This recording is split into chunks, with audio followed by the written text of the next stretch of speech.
Farange minnu sigilen bɛ nin wagati in na Gabon ka taa se Algérie ma ani Côte d'Ivoire ka taa se Burkina Faso ale ni Niger ma ka taga se Asie continent olu bɛɛ lajɛlen ma Fransikaw an bɛ foli belebeleba ta nin k'a di aw ma aw minnu sigilen bɛ k'a lajɛ sanga a n'a ka wagati an ka bɔlɔlɔ sira kelen-kelenna bɛɛ lajɛlen kan an b'a ladɔnniya k'a fɔ ko bi ye décembre kalo tile 2 ye san 2025 kunnafoni ale waati sera a y'aw bisimila.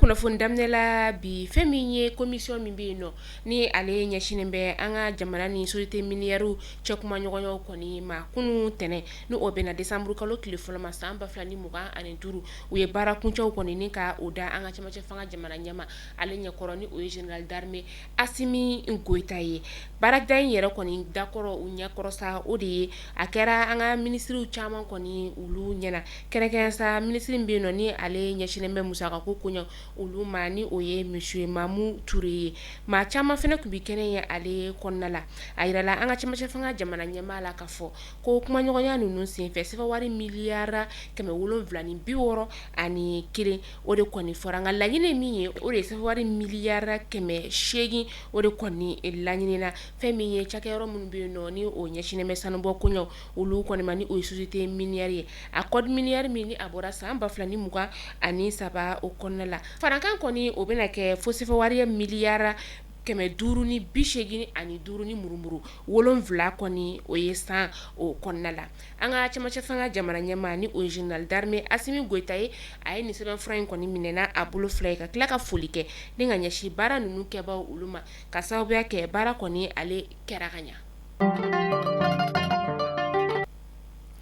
Waati min na tajiko gɛlɛya kɔni tun bɛ anw ka jamana o kɔnɔna la yan nɔ taji feerelaw olu kɔni ye u seko n'u damayira bɛɛ lajɛlen kɛ ni o opérateur pétrolier ye walasa ka se ka jamana ale bɔ nin gɛlɛya in kɔnɔna la a cogoya min na an ka jamana kɔni fɛnɛ y'a dɔn u ye ni ka se ka médaille kɔni ta k'a di u ma ni o ye garde chevalier de l'ordre national ye o bɛna di opérateurs kɔni olu ma fɛn min ye médaille d'étoile d'argent du mérite ye o bɛna di bolimafɛn bolila ninnu minnu bɛ yen nɔ olu kɔni ye taji kɔni ka o ta kana anw ka jamana o kɔnɔna ni olu jogina o bɛna di olu ma médaille d'étoile d'argent de mérite effigie lion debout o bɛna di maa ma fɛn min ye bolimafɛn minnu bolila minnu bɛ yen nɔ ni olu tanyana bolimafɛn kɔni ale bolili senfɛ ka na ni taji an ka jamana o kɔnɔna la yan nɔ a bɛna di olu ma nin b'a yira k'a fɔ ko an ka jamana kɔni a ye hakilina jigin kɔni ni ka o kɛ ka tila tuguni ka fɛn min ye tasibila kɛ ka ɲɛsin bolimafɛn bolila minnu bɛ yen nɔ ni olu kɔni tayana taji ale nali senfɛ.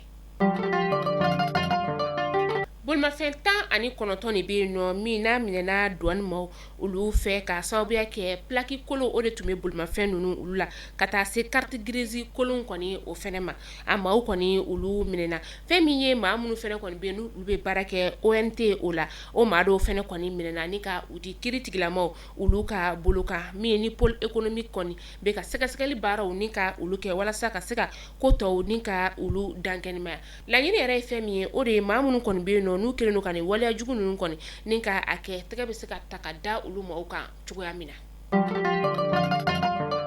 An ka fintigilakaw ka kɛlɛkɛminɛnw olu bɛ ka na an ka jamana kɔnɔ cogoya min na wa sirabakan dilan bolimafɛnw fɛnɛ bɛ ka na an ka jamana kɔnɔ tentɔ fɛn min ye sibiri tɛmɛnen ni o bɛnna novembre kalo tile 29 ma san 2025 an ka faaba kɔnɔna la yan nɔ kɔni bolimafɛn caman o de kɔnɔna na minnu bɛna kɛ ka sirabakannaw ni ka olu dilan u bisimilala an ka fintigilakaw olu fɛ. Décembre kalo tile fɔlɔ san 2025 o ye don kɛrɛnkɛrɛnnen sa min ni a talen don ka ɲɛsin diɲɛ seleke naani maaw bɛɛ lajɛlen fɛ ka sira banakisɛ ni ka o kɛlɛ a siratigɛ la sa anw ka jamana kɔni ye a baaraw ni ka o don kunun décembre kalo tile fɔlɔ san 2025 CICB o kɔnɔna la ɲinata taara ka bila minɛn min kɔnɔna la sa o de ye fɛn min ye sirabana ale kɛlɛli ye ka kɛ ni sɔrɔ kɛlɛya ye an ka jamana ale kɔnɔna la yala o bɛ se ka gɛlɛya jumɛn ni ka o nati Haut Conseil national de lutte contre le sida olu kɔni bɔra k'a yira k'a fɔ ko fɛn min ye an ka jamana kɔnɔna ye kɛmɛsara o kɛmɛsara sida banabagatɔw la fu ani murumuru 76 ka taa se kelen kɔni o ma san 2021 o la o sida banakisɛ tigilamaw olu yira o b'a yira k'a fɔ a bɛɛ lajɛlen na maa 3,276 de bɛ yen nɔ ni sida bana kɔni ye olu bɔnɛ ni na san 2024 o kɔnɔna la ka kɛ ni maa 4,300 ye san 2022 o wagati la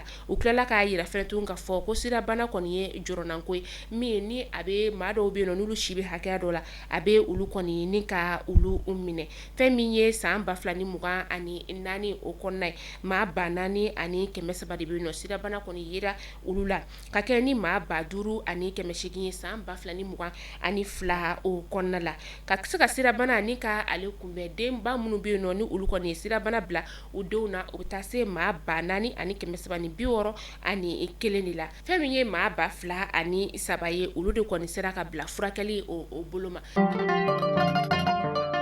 an bɛ taa kayikaw olu fɛ yen nɔ dɔ farala kayi couvre-feu ale kuntagala o kan kunun décembre kalo tile fɔlɔ a bɛ to sen na fo décembre kalo tile 30 san 2025 su nɛgɛ kaɲa fu ka taa se sɔgɔmada nɛgɛ kaɲa 5 o wagati ma bolimafɛn minnu bɛ yen nɔ ni olu kɔni yamaruyalen don ka boli ni sɛbɛnfura bɛ olu bolo olu bolimafɛn dɔrɔn de bɛ se ka boli ni waati kofɔlen ale la an bɛ waati min na i n'a fɔ sisan nɔ kitakaw olu kɔni kamana gannen don kosɛbɛ k'a sababuya kɛ gazi ko gɛlɛya kɔni o ye a bɛ tile dama dama bɔ an bɛ waati min na i n'a fɔ sisan nɔ fɛn min ye restaurantigiw ye n'olu ye dumunifɛn tobilaw ye ka taga se kafe feerelaw olu ni tobilikɛlaw kɔni o ma olu y'a yira k'a fɔ ko fɛn min ye gazi ale kilo 6 ye o tun bɛ sɔrɔ sefawari 1,500 la nka sisan a bɛ ka feere fo sefawari 2,400 o la ka kɛ ni taji kɔni ale sɔrɔli ye nin wagati in na kita yɛrɛ kɔni dugu kɔnɔ tajiko gɛlɛya kɔni o kuma tɛ yen nɔ k'a sababuya kɛ taji ale bɛ ka sɔrɔ a sɔrɔ cogo la wa maaw yɛrɛ tɛ ka arankɛ bilen ni ka taji kɔni ka o sɔrɔ o kan ka kɛ sababu ye sa ka se ka gazi kɔni ni ka ale kɔni nɔgɔya u bɛ weleda u y'o lase jamana marabaaw ma ko k'a lajɛ ka u kɔfilɛ u la walasa gazi ale sɔngɔ bɛ se ka jigin cogoya min na ka kɛ taji fɛnɛ kɔni sɔrɔli ye u ka dugu o kɔnɔna la maa dɔw yɛrɛ fɛnɛ kɔni bɛ yen nɔ k'olu bɛ ka essence litiri ka o feere sefawari 250 fo ka taa se sefawari 260 ma Kayi marabolo ɲɛma ale ye a tɔɲɔgɔnw ni ka u fara ɲɔgɔn kan fɛn min ye novembre kalo tile 30 ye san 2025 ni ka u kunda Galu Kɔnɛ dugu o kan ka se ka taga duwawu don kɛ denmisɛn minnu bɛ yen nɔ ni olu kɔni tayana kulunbin kɔni ale o la ka taa duwawu don kɛ olu somɔgɔw ye ka tila ka donbolo ni ka o duma min bɛ t'i jɔ fo sefawari 1,190,000 o bonyango la u ye foli kɛ ni ka ɲɛsin Kani Sisogo ma ale min farala kulunbolila kan ka se ka maa 30 tɔw ni ka olu bɔ ji la